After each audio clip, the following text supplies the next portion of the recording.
आप सभी को मेरा नमस्कार। मैं किरण अकेडमी चेक से। आप या आपका कोई रिलेटिव कंफ्यूज है बेस्ट कोचिंग सर्च करने में या उसके आसपास हॉस्टल पीजी सर्च करने में, तो अभी चाहिए अकेडमी चेक वेबसाइट पर और सर्च कीजिए अपनी पसंद की कोचिंग और उसके साथ आसपास हॉस्टल और पीजी भी। और अगर आप किसी भी कोचिंग में अकेडमी चेक के थ्रू एडमिशन लेते हैं तो आपको गारंटीड डिस्काउंट मिलेगा, साथ ही उस कोचिंग की रिफंड जानकारी भी आपको मिलेगी। तो ऐसे ही आज हम आए हैं क्लासिक आईएएस अकेडमी दिल्ली और उनके जो डायरेक्टर हैं बलराज सर, उनसे मिलेंगे, साथ ही उनकी कोचिंग का भी हम कैंपस शूट करेंगे। तो चलिए मिलते हैं सर से।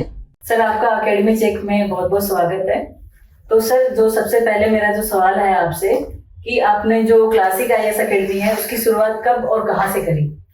जी, थैंक यू वेरी मच। आप आए उसके लिए बहुत बहुत धन्यवाद। जी सर। 2009 में हम लोगों ने शुरुआत की थी।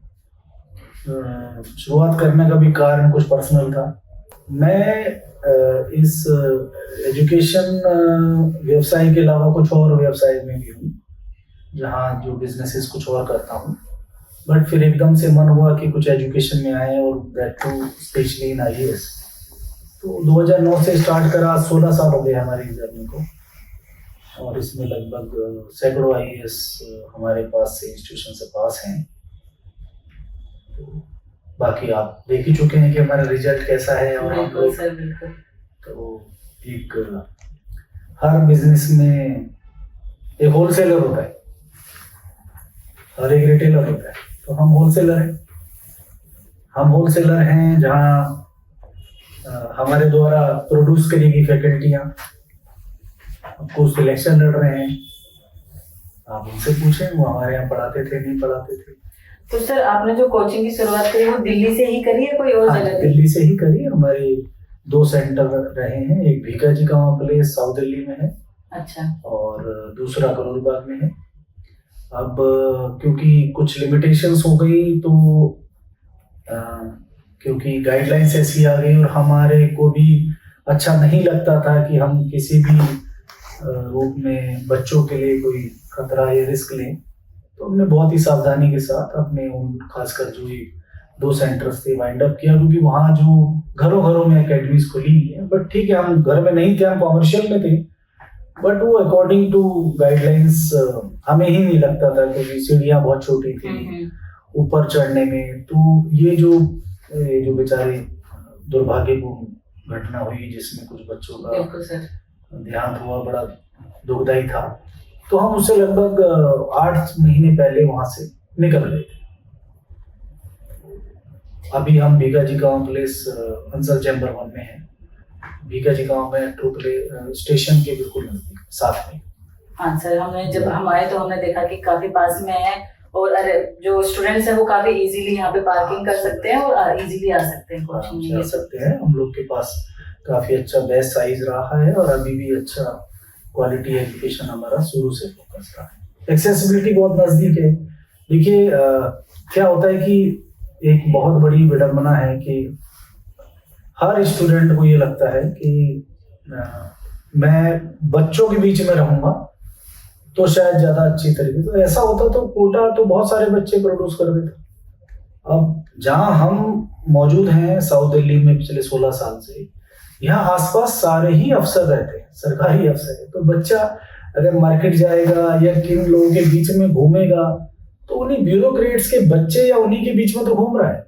तो वहां उसको एक इंस्पिरेशन मिलती है कि अरे आज मैं ये लाल बत्ती की गाड़ी या जो भी एक प्रोमिनेंट पर्सनैलिटी वहां से गुजरता है।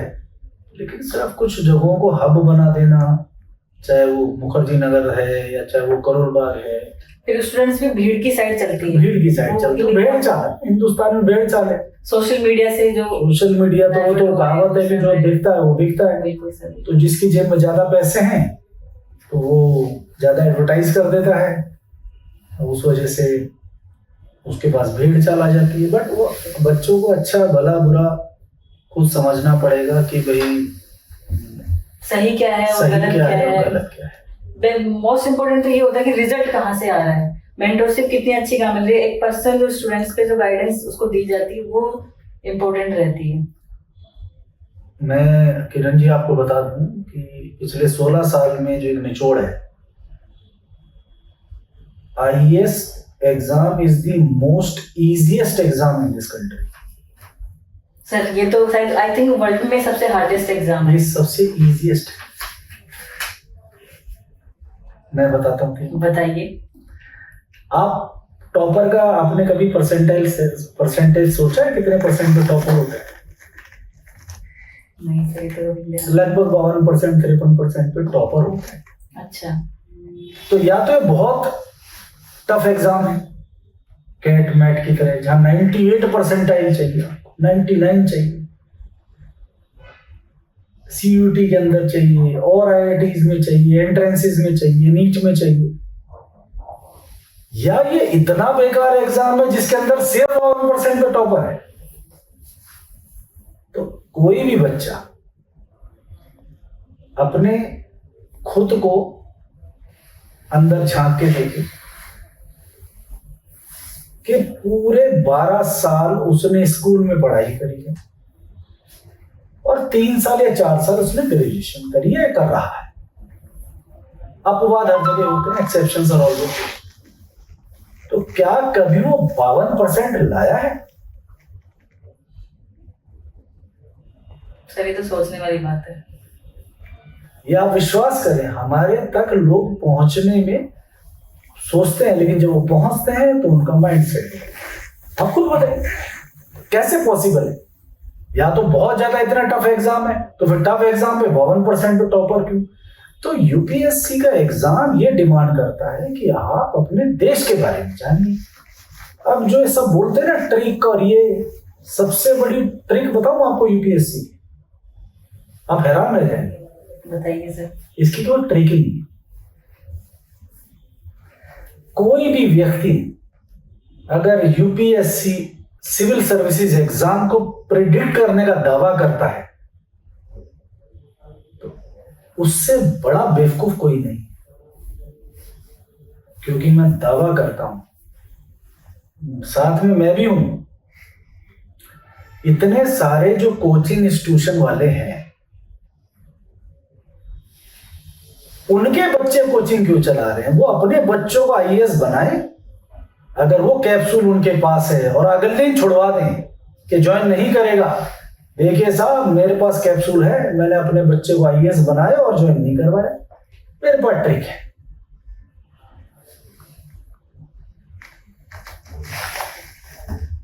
पर एक मेंटरशिप होती है, गाइडेंस होती है। कोई भी इंस्टीट्यूशन आपके सिर्फ बेसिक्स क्लियर कराता है।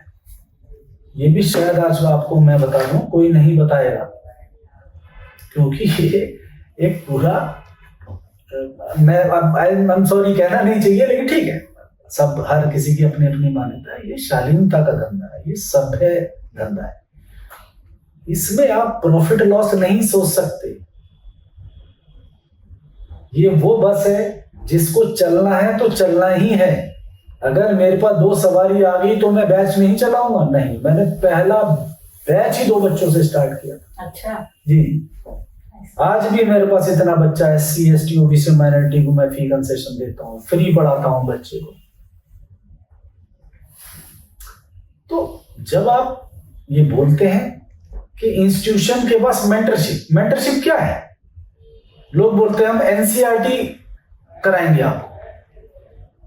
अरे तो बच्चा 6ठी क्लास के बाद से या पहली क्लास के बाद से या दूसरी क्लास के बाद से क्या पढ़ रहा है? NCERT। तो फिर क्यों कराएंगे? और कोचिंग इंस्टीट्यूशन क्या पढ़ाता है? क्या रोल है कोचिंग इंस्टीट्यूशन?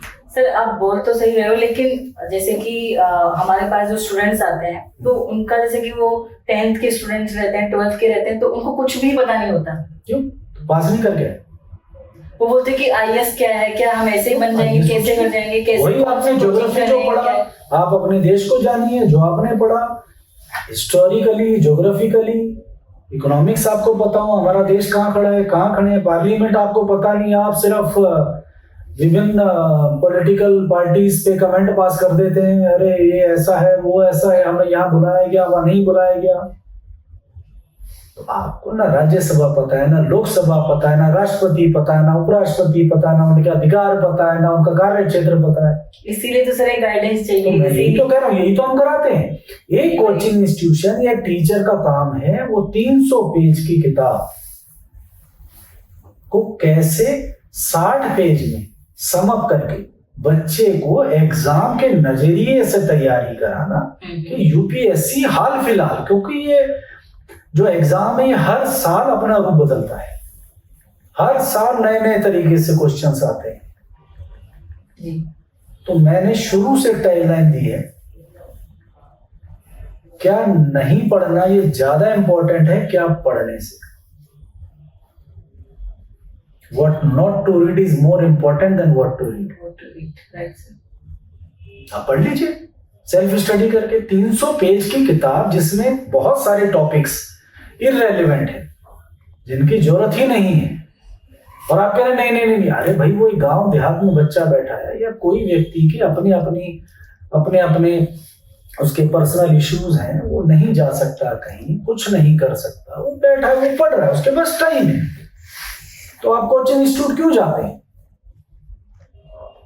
क्योंकि आपके उस इतने लेंथी कोर्स को, आप मुझे बताएं कि अगर कोई हिस्ट्री पढ़ना चाहे तो क्या आप हिस्ट्री टॉपिक 1 साल में खत्म करा सकते हैं? उसको कभी नहीं होता। आप खुद हिस्ट्री ऑनर्स, आप हिस्ट्री की पीएचडी 2 साल 3 साल 4 साल में जाके खत्म करवा रहे हैं, और आज आप बोल रहे हैं नहीं सर यूपीएससी की जो यूपीएससी हिस्ट्री है वो मैं आपको सिर्फ 60 घंटे 70 घंटे 80 घंटे 100 घंटे 1.25 घंटे 150 घंटे में समअप कर दूं। तो इसलिए कोचिंग इंस्टीट्यूशंस की जो जरूरत होती है, क्योंकि आपके पास टाइम नहीं है, तभी आप पैसे देते हैं, और वो पैसे जो हैं वो उसी टीचर में ज्यादा अंश टीचर के लिए जाता है। आपके जो एक्सपेंसेस हैं, जो ओवरहेड्स हैं, उनमें लगता है, ठीक है ना। तो अब आप समझ गए होंगे कि क्यों आसान है। तो हमारी एक टैगलाइन है शुरू से, if someone can why can't you. Yes. देखिए मैं कोई रॉबिन हुड बनने की कोशिश नहीं कर रहा हूँ, और ये सब बड़ी बड़ी बातें करने को फिलोसफर बहुत सारे हैं यहाँ, जिनको रोज दुनिया इंस्टाग्राम पे सुनती है, तोता उड़ा मैना उड़ी, जिंदगी ये है जिंदगी वो है। फिलॉसफी नहीं चाहिए। आपने कितने आईएएस निकाले हैं? आप पिक्चर बना के बोलते हैं कि कोचिंग इंस्टीट्यूशन चोर है, तो आप भी तो कोचिंग इंस्टीट्यूशन है, तो आप भी तो खुद को चोर साबित कर रहे हैं। सब एक जैसे नहीं होते। और अगर बच्चा ये उम्मीद करता है किसी भी कोचिंग इंस्टीट्यूशन से, सबसे बड़ी समस्या जो विडंबना है हमारे देश में कि हर आदमी चाहता है कि मैं जाऊं, और हम लोग कोचिंग इंस्टीट्यूशन वाले हैं, ठीक है, अब तो खैर बदनाम हो गया, तो हमें भी अजीब लगता है किसी को बोलते हैं। तो एक कैप्सूल हमें खिलाया जाए, पानी पिलाया जाए, चलो तुम आईएएस बन गए। तो मेरे घर में मेरे बच्चों की कमी है क्या, या मेरे रिश्तेदारों की कमी है? मैं उनको आईएएस नहीं बना सकता। अगर मेरे पास वो जादू की छड़ी है तो फिर मैं आपको क्यों नहीं बना सकता, मैं उसको क्यों नहीं बना सकता? मैं अपने बच्चों को आईएएस नहीं बना सकता, तो मैं दूसरे के बच्चों को आईएएस कैसे बना सकता हूँ? हाँ, मैं अच्छी पढ़ाई करा सकता हूँ, मैं अच्छा मेंटरशिप दे सकता हूँ, मैं ईमानदारी के साथ आपके साथ न्याय कर सकता हूँ, अच्छे टीचर प्रोवाइड कर सकता हूँ, एक माहौल दे सकता हूँ, छोटा क्लासरूम दे सकता हूँ, जो मैं दे रहा हूँ 16 साल से। तभी तो सैकड़ों बच्चा हमारे पास आईएएस आईपीएस पास है।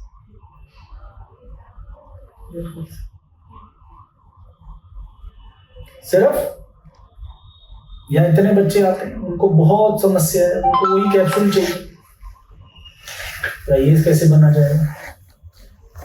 तो पहले अपने देश को जान लीजिए। आप या कोई भी व्यक्ति कहता है कि मुझे भाई ऐसा है, मुझे एसएसपी बना दो, डीएसपी बना दो इस क्षेत्र का, इस इलाके का, या डीएम बना दो, डीसी बना दो, एसी बना दो, लेकिन मुझे यह नहीं पता है कि ये मधुबनी है कहाँ, ये भागलपुर है कहाँ, खजुराहो जाने के लिए छतरपुर में जो ऐसे बोलते कि यूपीएससी एग्जाम थोड़ा देना पड़ेगा, ऐसे नहीं बन सकते हम। नहीं, काफी बात क्या है, देखिए आपको जब भी आप कुछ करते हैं तो भारत सरकार या हमारे देश में जितनी भी सरकारें रही हैं, या जिस क्षेत्र में जिस प्रदेश में आप हैं, आपकी राज्य सरकार, आपकी क्या क्या योजनाएं हैं, आप अपने समाज को तो जानिए। ये यूपीएससी की ट्रिक है कि आपको लोगों के बारे में पता होना चाहिए। आपको आज की डेट में इलेक्ट्रिकल व्हीकल्स का नहीं पता, आपको ओडीओपी नहीं पता, आपको कुछ और नहीं पता, और आप ये बोल रहे हैं इंटरनेशनल रिलेशंस नहीं पता। आपको जो एक, माफी चाहता हूं, एक अखबार जो खुद बायस है, वो आपको अनबायस्ड न्यूज कैसे दे सकता है? न्यूज तो न्यूज है। तो ना आप डिबेट देखते हो। किरण जी, ईमानदारी से बताता हूं, मेरे पास से ऐसे ऐसे बच्चे पास हैं, सिर्फ 2 घंटे का, ये हकीकत बता रहा हूं आपको, 2 घंटे क्लासरूम स्टडीज और 2 घंटे सिर्फ रिवीजन। अब वो तो टॉपर है, तो वो तो 16 घंटे पढ़ते थे। Is it possible? Humanly possible है? आप बताएं। आप 16 घंटे लगातार सो नहीं सकते, आप 16 घंटे लगातार कुछ भी नहीं कर सकते। आप क्या बात करते हैं? क्योंकि मैं टॉपर हूं, मैं कुछ भी बोल दूंगा। क्योंकि मेरा सिलेक्शन हो गया है तो मैं बोलूंगा नहीं कि मैं वहां से पढ़ा हूं, मैंने सेल्फ स्टडी करी है। लोग मुझे विकलांग समझेंगे कि मैंने कोचिंग लिया। नहीं नहीं नहीं। हाँ, ये देखा है कि जबकि ये सपोर्ट ही करता है, ये स्टूडेंट को सपोर्ट ही करेगा, क्लियर कट चीजें उनके सामने आएंगी। सर, जो स्टूडेंट्स तैयारी करने आते हैं, फिर वो, मैंने खुद ने देखा है कि 1 महीना उन्होंने तैयारी करी, फिर वो डर जाते हैं कि नहीं होगा मुझसे, जैसे हमने पहले भी बात करी। तो उस डर को भगाने के लिए कुछ लाइंस उन स्टूडेंट्स के लिए बताइए। देखिए, आईएएस एग्जाम में ना पढ़े लीजिए, फिर आप हैरान हो जाएंगे। वाकई बता रहा हूँ, टेक माय वर्ड, लिख लीजिए। आईएएस बनने के लिए पढ़ाई नहीं चाहिए, आईएएस बनने के लिए लगन चाहिए। पढ़ाई अपने आप हो जाती है। ड्रीम चाहिए, नाइट ड्रीम नहीं, day dream. Live with your dreams. मुझे आज भी याद है, वो दिल्ली में आईपीएस है मेरा स्टूडेंट, शादरा से, नाम बोलना अच्छा नहीं रहेगा। तो मुझे बोला कि सर, पैर छुए, पैरों में गिरा। सर, जब मैं घर गया तो ढोल बज रहे थे, और मेरे अड़ोसी पड़ोसी जो मेरे से ईर्ष्या द्वेष रखते थे, वो भी हाथ जोड़ के खड़े थे कि भाई मेरा ध्यान रखना। बिल्कुल। तो एक स्टूडेंट रही, मैं अभी मिला तो उन्होंने कहा कि सर, जब हमारे आसपास के गांव से लोग आए तो मेरे को इतनी बड़ी खुशी थी कि मतलब उनको ये था कि इस इलाके से लड़के आईएएस बनी। ठीक है, आईएएस में कैटेगरीज हैं, आप आईआरटीएस भी बनते हैं, आईआरएस भी बनते हैं, आईआरएमएस भी बनते हैं, सॉरी अब तो आईआरएमएस हो गया, और बहुत सारी सर्विसेज हैं। तो वो जो आपको जीना है, वो जो ड्रीम है, जब तक आप वो ड्रीम नहीं है, नहीं क्यों बनना चाहिए आईएएस में, मेरे पापा चाहते थे, मेरी मम्मी चाहती थी। अब वो पापा मम्मी की वजह से ही तो जो दबाव होता है, हाल फिलहाल कल परसों ही देखा, ही बच्ची ने कोटा में आत्महत्या, मैं हैरान है। हमने अपने बच्चों को कभी दबाव नहीं दिया। मेरी खुद की बेटी को बोला, 3 अटेम्प्ट किया, 2-2 4-4 नंबर से रह जाती है। हमने कहा बेटा करो, वो एक अच्छे बिजनेस में, स्टडी अब्रॉड का बिजनेस, उसमें बहुत अच्छा कर रही है। छोटी बेटी एमबीबीएस डॉक्टर है, अपोलो हॉस्पिटल के अंदर जूनियर रेजिडेंट डॉक्टर है, उससे पहले जीबी पंत हॉस्पिटल में थी। तो जो मापदंड है वो घर से सेट होने चाहिए ना। अगर आप खुद नहीं कर पाए तो अपनी फेलियर और अपनी सक्सेस अपने बच्चों में ढूंढो। आप उन्हें अच्छे संस्कार डालिए, आपने 12वीं क्लास तक उनको अच्छे से पढ़ाया है, सब कुछ आप उनको दीजिए। प्रेशर डालना वो सब, देखिए, किसी भी बच्चे को, मैं माँ बाप को भी यही बात बोलूंगा कि आप किसी के ना कर्म के साथी नहीं है। आप उन्हें अच्छी पढ़ाई प्रोवाइड कर सकते हैं, और एक एज के बाद बच्चा अपना भला बुरा बखूबी समझता है। मैं आपको बताता हूँ, मेरी एस्पिरेशन थी, मेरा बेटा भी, छोटा बेटा है जो 3रे नंबर पे, 2 बेटी 1 बेटा है, उसने, मैंने कहा यार ये बायोलॉजी ले लो, बायोलॉजी, तो मैथ्स में मेरा हाथ अच्छा नहीं, ठीक। तो मेरा मन था भी ये भी डॉक्टर बन जाए, मेरा और सपना अच्छा हो जाए। तो हमने कहा चलो देखते हैं। फिर ये कोविड आ गया, थोड़े परेशान रहे, हमने कहा चलो कोशिश करते हैं। तो आखिर एक दिन मेरी बेटी ने, बड़ी ने मुझे बोला कि पापा आप ये कर नहीं पाएगा, ये आपसे तो बोल नहीं पा रहा है, आपको तो हाँ हाँ कर देता है। उसने बोला डॉक्टर की पढ़ाई इतनी ज्यादा है कि मैं एडमिशन आप करा दोगे इधर उधर से मेरे को मेहनत करके या कहीं से भी, या चलो आप फीस भी प्राइवेट कॉलेज में खर्च कर दोगे, लेकिन मैं कंटिन्यू नहीं कर पाऊंगा, मैं जस्टिफिकेशन नहीं कर पाऊंगा उसके साथ। तो मैंने उसी टाइम उसको मना किया। और वो बीटेक बायोटेक्नोलॉजी में कर रहा है, बीएससी मिलती थी तो वही समझदारी। आप बच्चों को उनके हाल पे छोड़िए, जब आप उन पे अपने आप को थोपते हैं और फिर जब बच्चा बड़ा होता है, इस लायक हो जाता है, जब आप उसके आश्रित होते हैं तो फिर वो आपको आपके अपने आप को आपके ऊपर थोपता है। ये तो है। बैलेंस तो लाइफ में फैमिलीज में होना चाहिए। और ये बहुत अच्छी बात है कि भाई सक्सेसफुल होना ठीक है, हर आदमी एस्पिरेशन से। बिल्कुल। और सर बताइए, एक आज के टाइम पे क्या हो रहा है कि ऑनलाइन स्टडी हो रही है, एक ऑफलाइन स्टडी हो रही है, तो स्टूडेंट्स के काफी कंफ्यूज वो रहते हैं इसमें कि हम ऑनलाइन करें या ऑफलाइन करें, तो इसके बारे में आप क्या कहेंगे, उनके लिए क्या बेटर ऑप्शन है?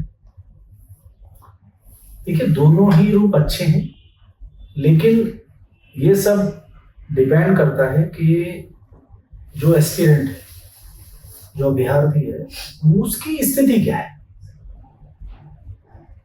आप क्या लगातार मोबाइल में बिंज वॉचिंग कर सकते हैं? 2 फिल्में लगातार नेटफ्लिक्स पे देख सकती हैं, एक फिल्म लगातार देख सकती हैं 3 घंटे। तो जब आप एक दिन नहीं देख सकती, उसको तो 2 घंटे की फिल्म 3 घंटे की रोज देखनी है, कैसे पॉसिबल है? 10 आवर्स का कंटिन्यूअस देखते हैं तो बेवकूफ है। देखिए अगर किसी के साथ एडवर्स स्थितियां हैं या वो नहीं आ सकता, दूर है, कहीं नौकरी करते हैं, कुछ और समस्याएं हैं, पढ़ाई साथ साथ चल रही है, माहौल नहीं मिल रहा, तो बिल्कुल ऑनलाइन जाना चाहिए। लेकिन जो क्लासरूम का माहौल होता है, अच्छा इसका सबसे बड़ा उदाहरण कोविड पीरियड है। हाँ, उसी के बाद क्लासेस ऑनलाइन है, उनका ज्यादा रहा है। फिर वही कि आप कहेंगे अपने बच्चों को उदाहरण दे रहे हैं। कोविड में मेरे बच्चा भी पढ़ रहा है, 12वीं क्लास है, प्री बोर्ड आया जो स्कूल ने किया, बहुत नामी ग्रामी स्कूल से पढ़ेंगे। तो एक दिन प्रिंसिपल साहिब का मैसेज आ गया कि आइए मिलिए, और मैं उन गिने चुने 8 बच्चों में एक था, 8 पेरेंट्स में, जिनको बुलाया गया। मुझे बड़ी शर्म आ रही कि मेरे बच्चे तो थ्रू आउट इतने अच्छी पढ़ाई में रहे, आज ये बच्चे को आप बुला लिया। तो 30 में से 8 नंबर लाया केमिस्ट्री में, मिले। लेकिन मैंने कहा आप बेफिक्र रहें, लड़का अच्छा है, क्योंकि कोविड में ऑनलाइन पढ़ाई ध्यान इधर उधर बचता रहा, लेकिन ये पढ़ता है, बेफिक्र है, अच्छे नंबर लाएगा। वो नहीं माने वाइस प्रिंसिपल, तो प्रिंसिपल समझ गई, उन्होंने कहा कोई बात नहीं, आप बिल्कुल तैयारी करें, कोशिश कीजिए। आप विश्वास नहीं करेंगे, वो 81% नंबर लाया केमिस्ट्री में। मैं कैसे मान लूं? क्योंकि उस टाइम माहौल था, बच्चे का आधा ध्यान कहीं और है, आधा ध्यान खेल पे है, उधर माँ चिल्ला रही है, उधर बच्चा चिल्ला रहा है, कोई और कर रहा है। तो एकाग्रता जो है, तो मैंने आपसे क्या बोला कि आईएएस बनने के लिए पढ़ाई नहीं, लगन चाहिए, और लगन के साथ साथ एकाग्रता, फोकस होना बहुत जरूरी है। अब हर बच्चा हर साल, इस बार हिस्ट्री में से इतने ज्यादा क्वेश्चन थे, इस बार उसमें से ज्यादा कार्य, आप पिछले 1 साल में, 2 साल में इस देश में क्या क्या घटित हुआ है, आप विश्वास करें किरण जी, मैं आपको गारंटी करता हूं, गारंटी, पिछले 2 साल में इस देश में और हमारे आसपास जो भी घटित हुआ है, वही आपका अगला क्वेश्चन पेपर है। भूकंप आता है, बोलते मुझे भूकंप नहीं पता। हमारे प्रधानमंत्री जी लक्षद्वीप जाते हैं, आपको ये नहीं पता। आप बोलते हैं तो आपको ये नहीं पता कि वो कहाँ यात्रा कर रहे हैं, हमारे किन के साथ टाइज हो रही हैं, हमारा श्रीलंका से रिलेशन कैसा है, बांग्लादेश में शेख हसीना को हमने यहाँ क्यों शरण दी हुई है, हम पाकिस्तान के किसी परिवार को क्यों नहीं शरण देते हैं, कुछ नहीं पता। हमारा जीएसटी कलेक्शन क्यों बढ़ गया है, इकोनॉमी कैसे बढ़ रही है, बजट में क्या क्या प्रावधान है। तो ये छोटी छोटी योजनाएं आप डेली पढ़ते हैं, डेली देखते हैं, तो सिर्फ पढ़ाकू तोता नहीं चाहिए ना। देखिए there is a huge difference between being illiterate and being educated. तो आईएएस में ना एजुकेटेड चाहिए, लिटरेट नहीं चाहिए। और इस आईएएस एग्जाम में, सिविल सर्विसेज एग्जाम में ना रट्टाफिकेशन नहीं चलता। जब मैं शुरू से, वो एक उम्र होती है जहां पे आपको बोलेंगे A for apple, B for bird, C for cat. बच्चे को अपना दिमाग भी लगाना है कि ए फॉर एप्पल की बजाय कुछ और भी हो सकता है। ना हमें वंदे भारत एक्सप्रेस पता है, ना हमारे अंतरिक्ष यान की योजनाएं पता है, ना हमें किसी और के बारे में कुछ हम जानना ही नहीं चाहते। जो पढ़ लिया, एक अखबार है जो मतलब मुझे नहीं पता, नाम नहीं लूंगा, उसी को पढ़ लो, उसी में से सब कुछ आएगा। तो वो ऐसे तो फिर 5 लाख व्यक्ति पढ़ते हैं या 10 लाख पढ़ते हैं या 20 लाख पढ़ते हैं, तो फिर सारे आईएएस क्यों नहीं बन जाते? तो अवेयरनेस, आपको अपने आसपास क्या हो रहा है वो जानना बहुत जरूरी है। और आपको, क्योंकि देखिए 3 स्टेजेस में ये एग्जाम होता है, प्रीलिम्स है, मेंस है और इंटरव्यू। आपने कभी एक चीज सोची कि अमूमन अगर वैकेंसी 1000 है तो 3.5%, ये 3.5 टाइम्स, सॉरी गुना, परसेंट नहीं, इंटरव्यू के लोगों को बुलाया जाता है। मतलब अगर 1000 वैकेंसी है तो 3,500-4,000 लोग ही सेलेक्ट हो पाते हैं इंटरव्यू के। 1000 वैकेंसी, अगर सपोज 4000 लोगों को एग्जाम्पल के तौर पे इंटरव्यू के लिए बुलाया गया, तो 4000 लोगों ने प्रीलिम्स पास किया, 4000 लोगों ने ही मेंस पास किया। बिल्कुल। लेकिन फाइनली आईएएस या सिविल सर्वेंट बने सिर्फ 1000। तो आपने कभी, हर कोई कहता अरे वो टॉपर यहां बना, आई एम सॉरी कि हम तो चमगादड़ की तरह उल्टा लटक के पढ़ते थे, खंबे की रोशनी में ही पढ़ते थे, हमारा हर किसी की अपनी परिस्थिति। तो कभी क्या आपने सोचा कि उन 3000 अनसक्सेसफुल कैंडिडेट्स का क्या, जो प्री भी पास किए, मेंस भी पास किए, वो आखिरी में आके क्यों फेल हो गए? तो हर आदमी आजकल इंटरव्यू देखता है, उनकी वीडियोस बड़ी प्रचलित है, मॉक इंटरव्यूज जो होते हैं कि हल्दी को सेंधा नमक में मिलाया और उसमें अगर काली मिर्च मिला दी तो इलायची डालने के बाद वो क्या बनेगा? पागल है क्या? इस तरह के यूपीएससी पैनल कोई क्वेश्चन नहीं पूछता, बहुत समझदार लोग हैं, वो बेसिक चीजें पूछेंगे। तो जो पूछेंगे आपकी पर्सनैलिटी को जानना चाहते हैं, तो कहीं ना कहीं आप प्री पास कर गए, मेंस पास कर गए, रट्टे मार के पास कर गए, लेकिन आप एजुकेटेड तो नहीं थे ना। कहीं ना कहीं देखिए अपवाद हर जगह होते हैं, एक्सेप्शंस आर ऑलवेज देयर। कोई बदकिस्मती से रह गया या घबराहट में रह गया या कुछ और चीजें होती हैं, कुछ मेंस अच्छी नहीं गई किसी के। बट मोस्टली मैंने 16 साल में ये देखा कि वो पर्सनैलिटी अच्छी कैरी नहीं करती। जैसे अभी आप आई तो मैं एक इंटरव्यू कर रहा था और आप हैरान थी जान के, महेश जी हैरान थे कि भाई क्या बोल रहे हैं। मैं उससे पूछ रहा हूँ आपको 1 डिस्ट्रिक्ट 1 प्रोडक्ट पता है? वो नहीं पता। भाई इसका इंटरव्यू देने जा रहे हो, आप जहां बैठे हो तेलंगाना में, आपको ये नहीं पता। मैं हैरान हूं, आपको ये नहीं पता कि मेरे डिस्ट्रिक्ट के अंदर आसपास मेरे सबसे नजदीक मेट्रोपॉलिटन सिटी कौन सी है? मेरे नजदीक। तो बात ये नहीं कि सांख्यिकी कुछ नहीं पूछेगा, आपको अपना क्षेत्र नहीं पता, आपको कुछ और नहीं पता, तो आप देश के बारे में बोलो कि नहीं मुझे ना ऐसा है कि आप कुंभ का इंचार्ज बना दीजिए। आप देखिए किसी को, आप भाषा नहीं जानते, लोग नहीं जानते, कल्चर नहीं जानते, हिस्ट्री नहीं जानते, डेमोग्राफी नहीं जानते, बस आपको एक डंडा पकड़ा दे और आपको बोले ये टोपी पहनिए और चलिए आईएएस आईपीएस, ऐसे थोड़ी होता है। रट लिया और पास। अरे इतने लोगों के ऊपर आपकी जिम्मेदारी है, आपके ऊपर इतने हजारों लाखों लोगों की आपके ऊपर जिम्मेदारी होती है। उनको, आप एक एडमिनिस्ट्रेटर हैं, आप प्रशासनिक अधिकारी हैं, आपको उनके साथ न्याय करना है, आपको हर चीज को सोच समझ के फैसले लेने हैं। वहाँ किसान भी होगा, उद्योगपति भी होगा, अमीर भी होगा, गरीब भी होगा। तो ज्यादातर आईएएस क्यों बनना है? गरीबों की हेल्प करनी। अरे कोई अमीर बेचारा सड़क पे लूट रहा है तो क्या उसकी हेल्प नहीं करोगे क्या? अरे एक उद्योगपति है, उसको लाइसेंस चाहिए, वो नहीं करोगे क्या? तो वहां जो पर्सनैलिटी निकल के आती है उस इंटरव्यू में, हाँ फेल कर दो, इसलिए तो बोला है जी।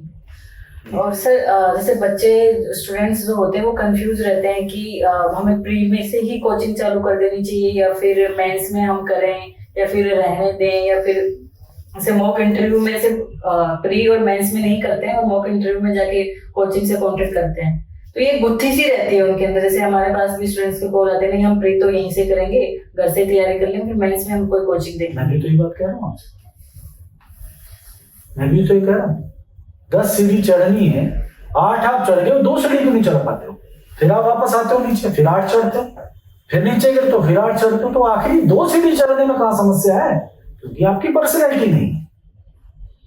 आप अभी भी उसी दुनिया में जी रहे हो कि आपको बस किसी भी तरीके से हम जाएं। हर एस्पिरेंट की ये समस्या है, वो ये चाहता है कि मेरे पास भी लोग आते हैं मौके, बहुत हम लोग इंटरव्यू गाइडेंस प्रोग्राम चलाते हैं, 9th ranker, 11th ranker, 5th ranker, ऐसे बहुत हमारे बच्चे हैं जो इंटरव्यू गाइडेंस प्रोग्राम से हमारे निकले, और हम क्लेम भी उन्हीं को ही करते हैं। हम नहीं कहते हमारे पास पढ़ा है इंटरव्यू गाइडेंस की।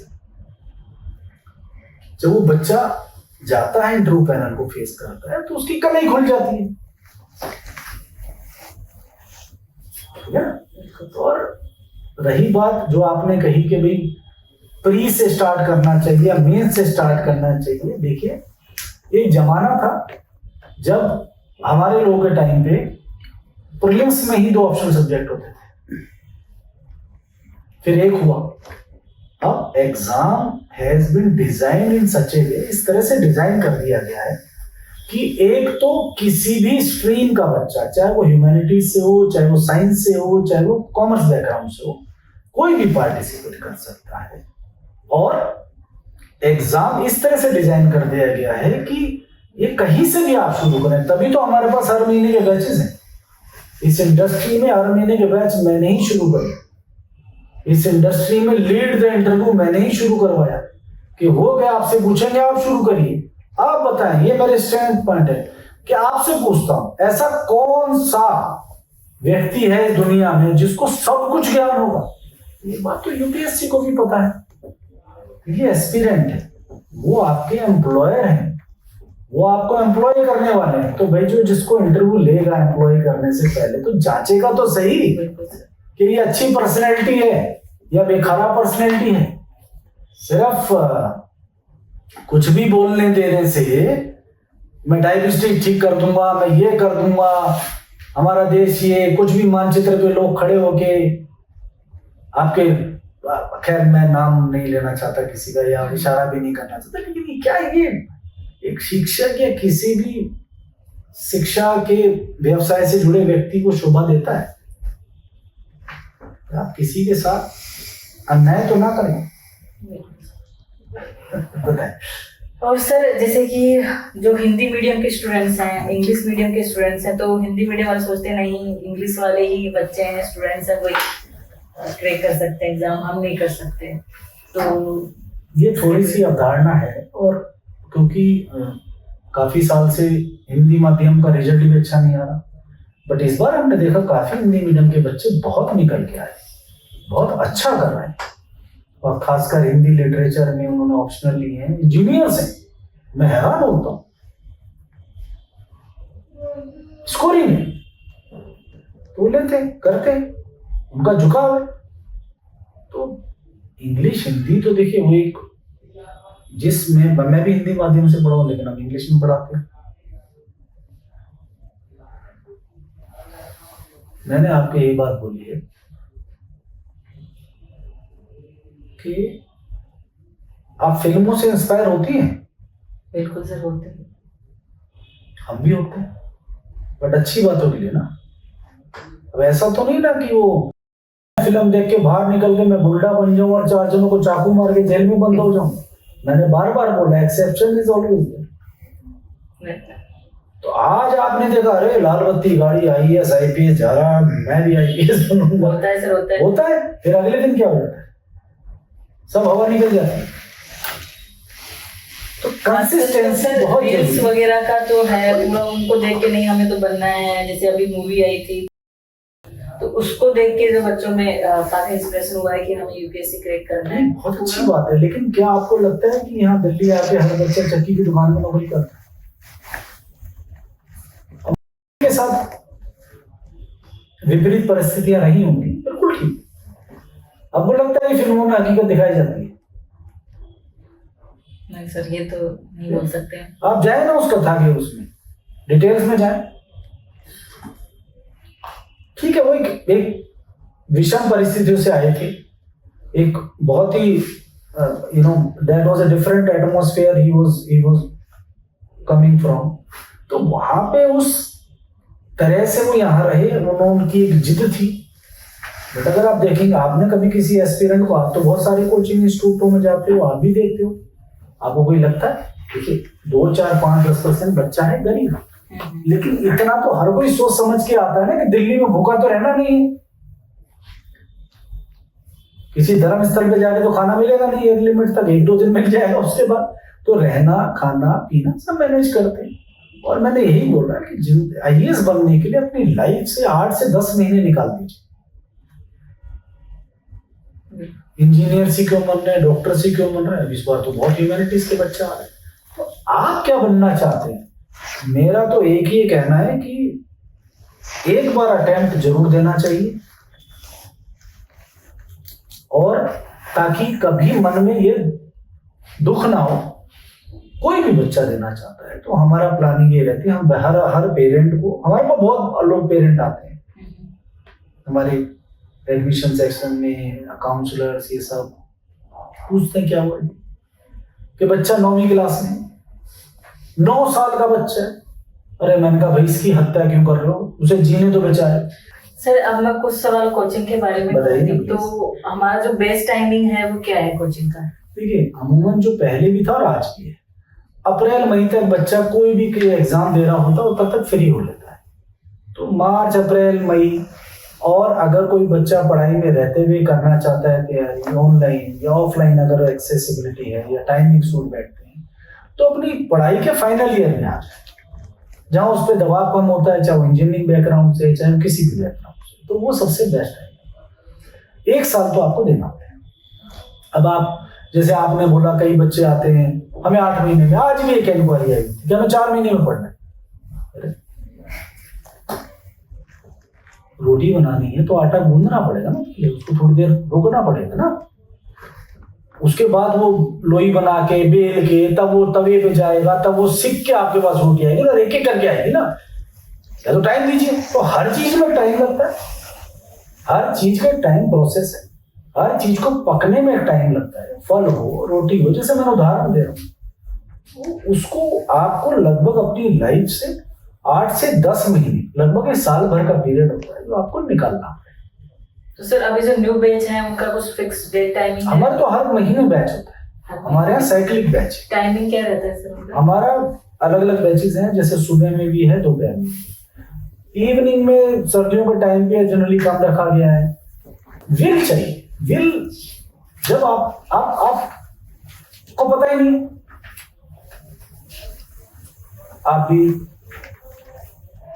लेडीज हैं, आप गृहिणियां हैं, हम लोग भी जाते हैं, तो आप सिर्फ सब्जी मंडी पूरी घूमते नहीं खरीदते होता है? नहीं, आप अगर कुछ लेने गए हैं तो आप कोचिंग इंस्टीट्यूट ढूंढते रहेंगे, टमाटर क्या भाव, टमाटर क्या भाव, टमाटर क्या भाव, तो आप खरीद के तो लाओगे ना कभी। आप मंडी घूम रहे हो कि कौन सा कोचिंग इंस्टीट्यूट बेस्ट है, ऐसा कौन सा कोचिंग इंस्टीट्यूट है जो मुझे मतलब IAS बना देगा। अरे मैं फिर उसी बात को दोहरा रहा हूं कि वो अपने बच्चों को तो नहीं बना पाए, आपको कैसे बना देगा। तो कोचिंग इंस्टीट्यूशन को 2-3 तरीके होते हैं अच्छा कोचिंग इंस्टीट्यूशन। सबसे पहला तो उसका रिजल्ट, प्रीवियस रिजल्ट, दूसरा उसका बैच साइज, और तीसरे नंबर पे उसका फीस स्ट्रक्चर। और शायद आप हैरान हो जाएंगी कि जो मैं नाम आपको बता रहा हूँ, नाम तो खैर क्या बता रहा हूँ, जितने भी नामी गिरामी बोलते हैं ना सब कि हम यहाँ वहाँ हम यहाँ, ये सब फ्रीलांसिंग टीचर्स हैं। ये सुबह मेरे पास पढ़ाते हैं, दोपहर को उसी सो कॉल्ड तोता उड़ा मैना उड़ी वाले इंस्टीट्यूशन में जो 5 लाख रुपए डेली खर्च करता उस अखबार के फ्रंट पेज पे, वहां पढ़ाते हैं, और शाम को किसी और की वहां पढ़ाते हैं। तो ड्राइवर तो एक है, बस मालिक 3 है, उनमें से एक हम भी है। तो सुबह हमारी बस चलाता है वो ड्राइवर, दोपहर में उस नामी गिरामी इंस्टीट्यूशन की बस चलाता है, शाम को फिर वो किसी और की बस चलाता है। ड्राइवर यानी कि टीचर, उस चीज को ड्राइव करने वाला। हो सकता है कि उनकी बस में सीटिंग अच्छी होगी, बट गंतव्य तक पहुंचना, डेस्टिनेशन तक पहुंचना तो सबका एक ही है ना रास्ता।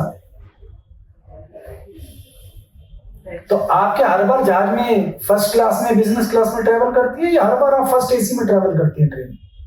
सेकंड एसी भी बहुत अच्छे तरीके से पहुंचाता है, थर्ड एसी भी बहुत अच्छे तरीके से पहुंचाता है। मेन ये कि वो हमें कैसे जाना, हमें कैसी सर्विस मिल रही है, हम प्रॉपर मैनेजमेंट, सिक्योरिटी, और उसके बाद भी अगर वाकई में बता रहा हूँ आपको, आप तुलना करें तो आप अगर इन भौतिक चीजों को देखेंगे तो वहां फिर भी आपको सर्विस मिल जाती है। यहाँ तो बस का ड्राइवर भी वही है और सीट भी वैसी मिल रही है, भीड़ भरी हुई बस। तो पहला तो रिजल्ट। दूसरा, स्मॉल बैच साइज। हमारे इंस्टीट्यूशन में पहले से ही लगभग 45 से 50 बच्चों का बैच होता है। हमने कभी इससे बड़ा कराया नहीं। एक बार हम 80 से 90 पे गए थे, क्योंकि हमारी जरूरत है, डिमांड, उससे हमने कभी ऊपर की नहीं। तो मैं आपको फक्र से बात कहता हूं कि इस इंडस्ट्री को स्मॉल बैच साइज देने वाला व्यक्ति भी मैं ही हूं, और मैं साबित कर दूंगा। और तीसरा, फी स्ट्रक्चर। अब साहब लगभग उसी क्षमता वाले टीचर से पढ़ रहे हैं या उसी टीचर से पढ़ रहे हैं, तो आप उसी बात के 2 लाख देते हैं, उसी बात के हम कम पैसे लेते हैं। कॉल आपकी, पढ़ना आपको है, मुझे नहीं। उसी क्लासरूम में से उसी 50 बच्चे में से 2 IAS बनता है और 48 फेल करता है। क्यों? उनके बेस्ट साइजेस 500-500। मैं हैरान हूं कि वो आधा घंटा तो क्लासरूम में घुसने में व्यतीत होता है उनका, और आधा घंटा बाहर निकलने में। वो पूछ ही नहीं पाते हैं क्वेश्चन। वही सेम बात, भीड़ के पीछे जाना है, वो वाली है। सर, मुझे तो सबसे अच्छा लगा कोचिंग में कि जो स्मॉल बैच जो आपने बताया है कि हर स्टूडेंट पे पूरा फोकस किया जाता है, उसे पूरा मेंटोर किया जाता है, ताकि उसके डाउट हो तो वो उसी वक्त उसका क्लियर हो जाए। तो सर, ऐसे ऑफलाइन बैच का तो मैंने जाना, अब ऑनलाइन क्लासेस कैसे होती हैं, ऑनलाइन बैच हमारे कैसे चलते हैं, वो बताइए। देखिए, ऑनलाइन का हमारा मॉडल जो है वो सभी का है कि हम लाइव क्लासेस देते हैं।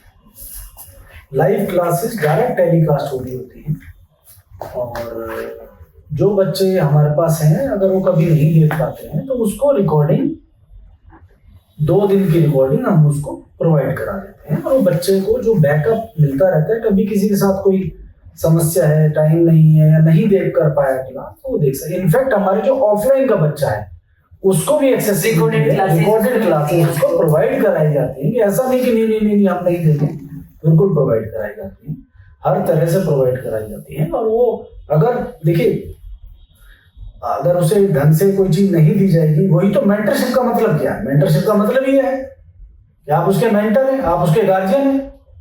तो अगर आप उसको ये सब चीजें, तो हर तरह से हम लोग कैपेबल हैं। और ऑनलाइन मतलब लाइव क्लासेस चलती हैं। ऐसा नहीं कि हमने आपको कोई 6 महीने पुराना रिकॉर्डेड लेक्चर पकड़ा दिया, जो आजकल अमूमन आप देखेंगे बहुत सारे इंस्टीट्यूशन यही करते हैं कि ऑनलाइन लेक्चर है, रिकॉर्ड किया, उसको भेज दिया। अरे हम तो आज, अगर 2 दिन पहले, देखिए, शिक्षक वही अच्छा होता है जो, या कोई भी इंस्टीट्यूशन या अच्छे शिक्षक की सबसे बड़ी निशानी ये होती है कि हाल फिलहाल करंट में अगर कोई घटना घटित हुई है या कुछ भी हुआ है, उसका रेफरेंस देता है क्लास में। अब अगर वो रेफरेंस 6 महीने पुराना है, आप तो रिकॉर्डेड लेक्चर देख रहे हो,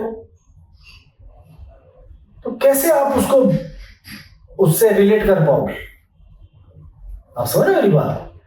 तो इसीलिए live classes, online classes is always advisable, और उसमें हम लोग बहुत अच्छा करते हैं। उसमें फीस भी कम है, स्टडी मटेरियल दिया जाता है, बाय पोस्ट भेजा जाता है, क्लास टेस्ट होते हैं बच्चे के, रेगुलर क्लास हर इंस्टीट्यूशन कराता है, टेस्ट सीरीज, ये सब। हमारा सबसे बड़ा एक फायदा है कि हमने खुद का अपना एक ERP सिस्टम डेवलप किया हुआ है, ऑनलाइन टेस्ट प्लेटफॉर्म का, जो इंडस्ट्री में ईमानदारी से कहूंगा किसी के पास नहीं।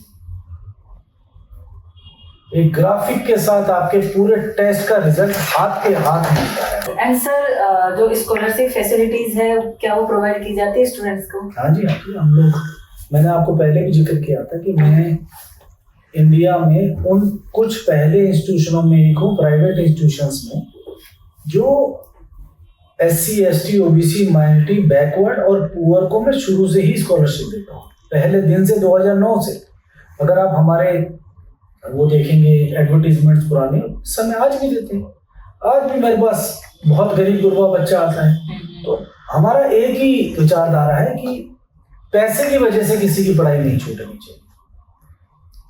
आज मैं बोलता हूं, आए तो सही हो बच्चा सामने, कि पैसा मेरी पढ़ाई में या मेरे IAS बनने में बाधक है, मैं उसके लिए खड़ा हूं।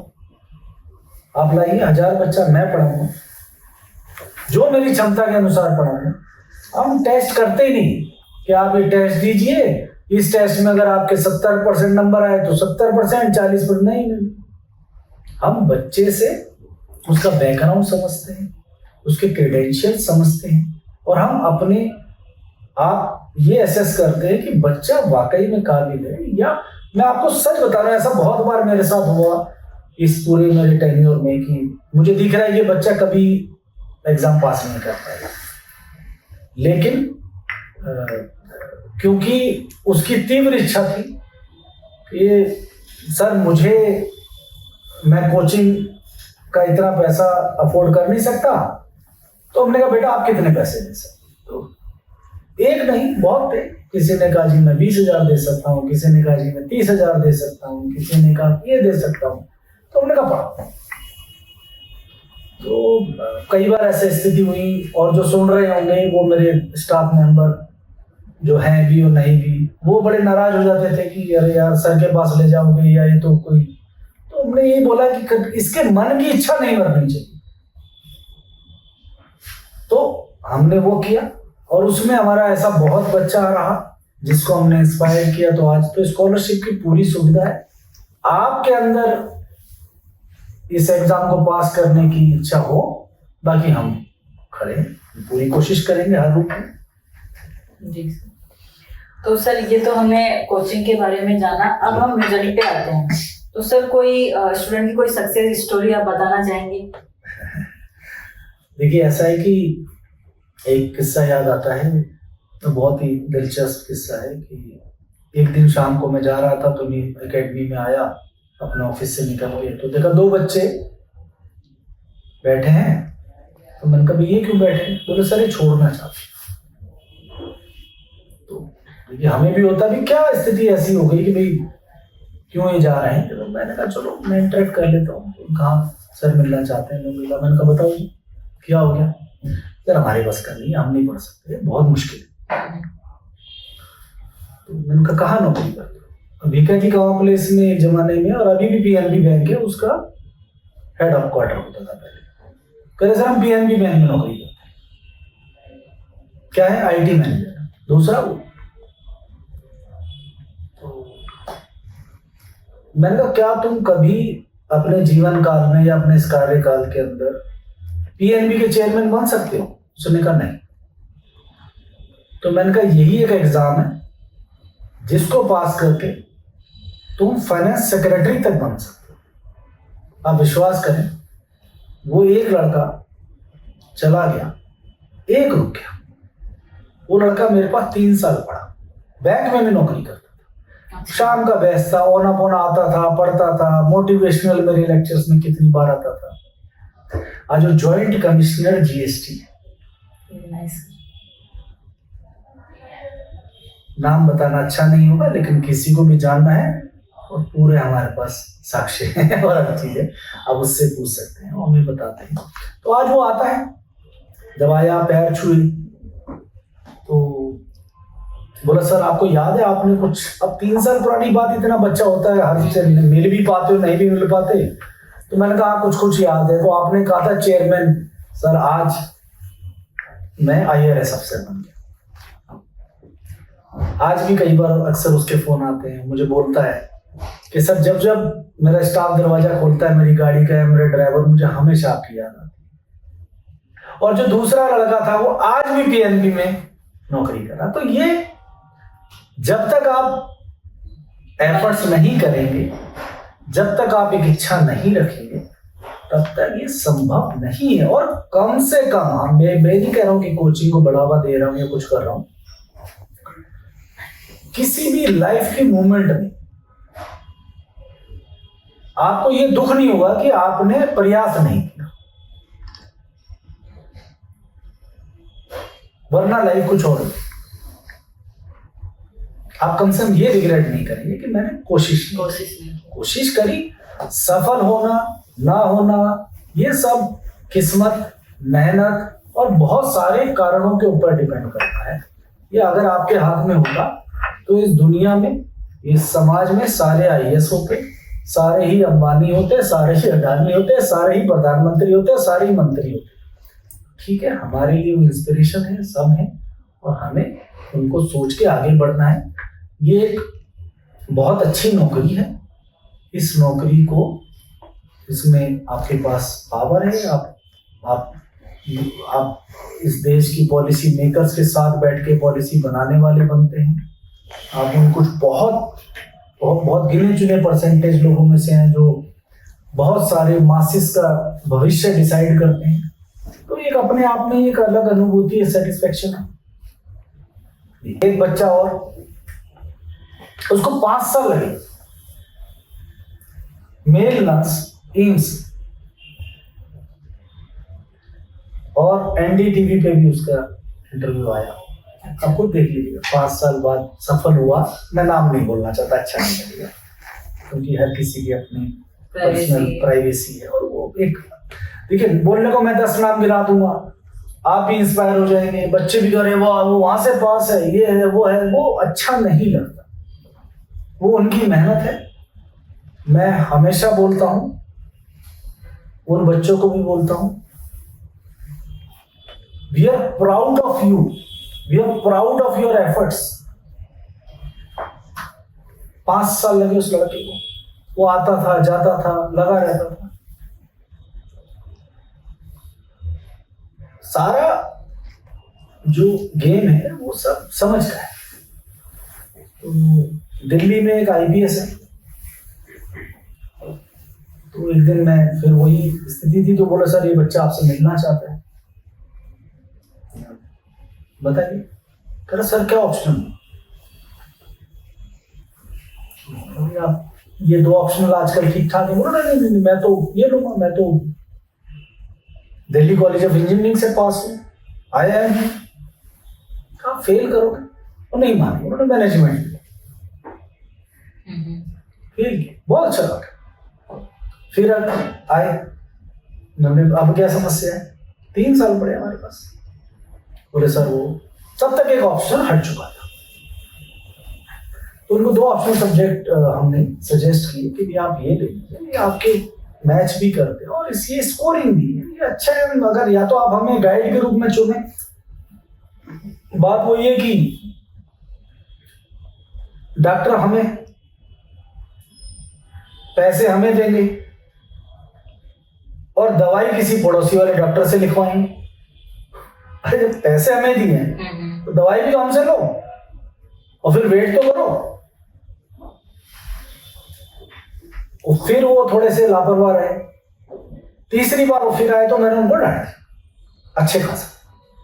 तो नहीं सर, मैंने कहा टाइम नहीं दे रहे और अभी गलत, तब तक एक ऑप्शन और, मतलब सिर्फ एक ऑप्शन रह जाता, तो पास कर IPS पर। मैं उन्हीं की बात कर रहा हूँ जो शादरा से तो पैर छुए और बोले सर जब वो घर में ढोल बज रहा था अच्छा तो बड़ा अच्छा लगा। तो ऐसी बहुत स्टोरीज हैं। एक दिन मॉक इंटरव्यू कर रहे हैं, आप जैसे किसी जानकार ने बोला सर ये एक लड़की है, ये लगातार चौथा इंटरव्यू दे रही है, 3 इंटरव्यू फेल कर। तो मिले, मैंने कहा बोलो बेटा। इंटरव्यू किया और चीजें समझी। तो मैंने कहा बेटा आपके कंधे झुके क्यों हैं? उनके पापा एक सब्जी मंडी में आड़ती हैं, मैं वो समझ गई होंगी जिनकी मैं बात कर रहा हूँ। तो बहुत अच्छी लड़की, बहुत समझदार, बहुत ही सौम्य, बहुत ही मतलब हम्बल। कहीं सर मैं अगली बार ना अच्छी सी साड़ी पहन के आऊंगा इंटरव्यू के लिए। और ये मैंने कहा नहीं बेटा साड़ी नहीं चाहिए, तुम्हारे व्यक्तित्व में बदलाव चाहिए।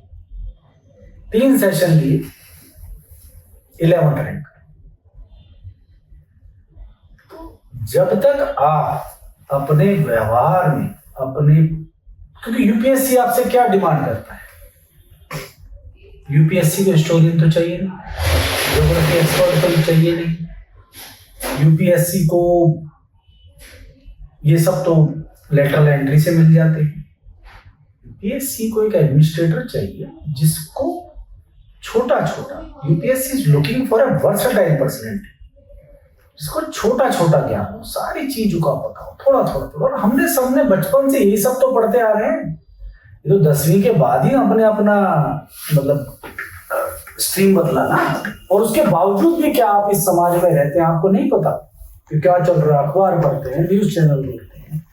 आजकल तो इतना आसान है किसी भी चीज की जानकारी लेना।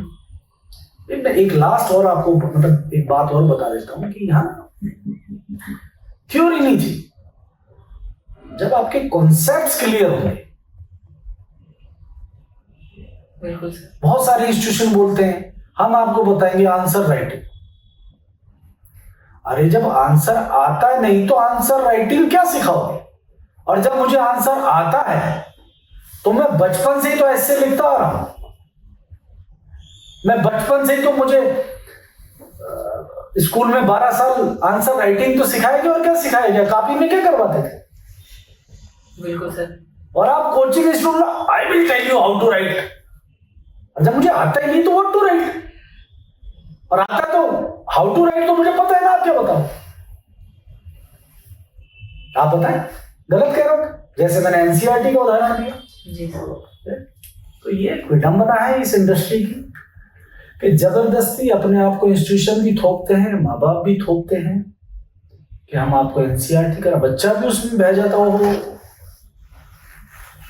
हम आपको ये कराएंगे, हम आपको, जब आप एक पिक्चर हॉल में आएंगे तो हम आपको पॉपकॉर्न खिलाएंगे, हम आपको पेप्सी देंगे, हम आपको सिटिंग कराएंगे, फिर हम आपको ट्रेलर दिखाएंगे, फिर ये होगा। अरे पागल है, पिक्चर देखना है, मकसद क्या है?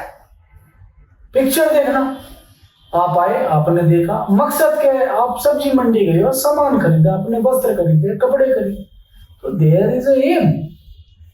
और उस एम, जब आपको उस लक्ष्य तक पहुंचना है तो चाहे वो सब्जी हो, चाहे वो कोई शॉपिंग हो, चाहे वो फिल्म देखना हो, तो आप उसके साथ जस्टिफिकेशन कर रहे हैं। तो क्या मतलब वो जमाने गए कि सब्जी लो तो इसके साथ धनिया फ्री, लहसुन फ्री, राइट। तो ये क्या बेच रहे हैं? सब्जी थोड़ी बेच रहे हैं। सर एक इम्पोर्टेंट क्वेश्चन स्टूडेंट्स की साइड से कि वो शुरुआत कैसे करें? जैसे पढ़ाई करें तो जैसे होता है कि करंट अफेयर्स जो होते हैं कि भाई हाँ अब इस फर्स्ट डे से ही हम अखबार पढ़ना शुरू कर दें, और मॉक इंटरव्यू तक वो कैसे अपनी जो स्टेप है वो कैसे स्टार्ट करें, वो बताइए। उसी के लिए हम बैठे हैं, उसी के लिए हम बैठे हैं। तो हमारे पास आए, मिले, बात करें, कोई भी यात्रा। अब देखिए ये तो हकीकत है ना। मैं थोड़ा एग्जाम्पल देखिए, एग्जाम्पल दोबारा समझाने की कोशिश करता हूँ कि अगर आपको ट्रेन में बैठना है तो उसके लिए तो आपको रेलवे स्टेशन ही जाना पड़ेगा ना। हवाई जहाज में से जाना है तो एयरपोर्ट ही जाना पड़ेगा ना। तो बोलो सर वो हवाई जहाज कहाँ से मिलेगा? कहाँ से? ऐसा पॉसिबल है कि बीच में से वो मुझे उठा ले? ऐसा पॉसिबल है? ट्रेन का स्टेशन बीच बीच में हो सकता है, लेकिन आपका लक्ष्य या आपका डेस्टिनेशन तो वही है ना। और सर जो जैसे कि अब ये क्वेश्चन मेरे लिए उनके लिए था जो बच्चे 8th क्लास से ही चाहते कि हम बने, 10th से चाहते, तो होता है कि हाँ आप स्टडी करो, लेकिन कई आते हैं कि नहीं हमें 10th से ही बता दो, हमें थोड़ा बहुत बता दो कि हम क्या पढ़ाई करें। नहीं, वो बेवकूफ़ी है, उसे बेवकूफ़ी ही कहूँगा, महा बेवकूफ़ी कहूँगा। तो ऐसे तो अगर आप, मैं फिर वही एग्जाम्पल भी बात आती है, आप किसी छोटे बच्चे को पूछो ना बेटा क्या बनना चाहते हो, डॉक्टर, इंजीनियर, फौजी, तो अब क्या आप, वो फौजी बनना चाहता है तो 6ठी क्लास से भर्ती करा दीजिए फिर आर्मी में, उसको डाल दीजिए, तो उसका एक स्टेप, एक जरिया है कि आप आर्मी स्कूल से आते हैं, सैनिक स्कूल बनेंगे जिसका ध्यान है, एनसीसी है, स्काउट्स है, तो धीरे धीरे आप, तो जो भी बच्चा तैयारी करना चाहता है तो इस देश में क्या क्या चल रहा है, एक अच्छा सा अखबार पढ़ें, अपने अपने अपने अपने ध्यान को केंद्रित रखें। जो करंट अफेयर, आप बोलते हैं करंट अफेयर, अरे करंट अफेयर क्या होता है, जो भी घटित हो रहा है वो करंट ही तो है। अगर यूपीएससी 6 महीने पहले पुराना क्वेश्चन पूछ रहा है, एक बार मैं बड़ा हैरान हुआ कि वो घटना न्यूज़पेपर में सिर्फ 15 दिन पहले आई और 16वें दिन प्रीलिम्स का पेपर था। मैं वाकई यूपीएससी को मान गया कि 16वें दिन उस घटना का जिक्र प्रीलिम्स के पेपर में था।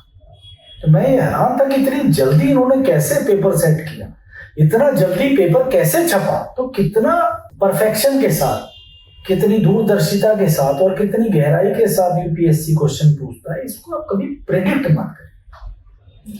तो ये तो वही स्थिति होगी ना कि हम जा रहे हैं, अरे सर रास्ते में बाढ़ आ गई तो, भूकंप आ गया तो, हम मर गए तो, पेड़ गिर गया तो, बिजली गिर गई तो ये तो आपको जब जाना है, देखिए बहुत अच्छा सा उदाहरण है कि मुझे लखनऊ जाना है तो भैया इस शरीर को उठा के ट्रेन में रखना पड़ेगा ना, इस शरीर को उठा के हवाई जहाज में रखना पड़ेगा ना, गाड़ी में वाहन में रखना पड़ेगा, तभी तो पहुंचोगे भैया। सिर्फ सोचने की उड़ान से थोड़ी लखनऊ पहुंच जाओगे कि मैंने इमेजिन किया अरे आईएएस बनना है बस। तो राइट टाइमिंग वही है कि आफ्टर 12th भी नहीं बोलेंगे। देखिए अब तो गाइडलाइंस आ चुकी हैं, 17 साल से पहले तो कोई भी कोचिंग अलाउड नहीं करा। जो लोग करा रहे हैं, चाहे वो एंट्रेंस एग्जाम की तैयारी कराते हैं, वो बहुत गलत तरीका है उनका। आप कैसे आप तो फिर मैं तो माँ बाप को यही बोलूंगा कि उस बच्ची या बच्चे को आप किचन में क्यों नहीं लगाते थे बर्तन मांजने पे 7वीं क्लास के, तो मम्मी की हेल्प अभी से करे ना।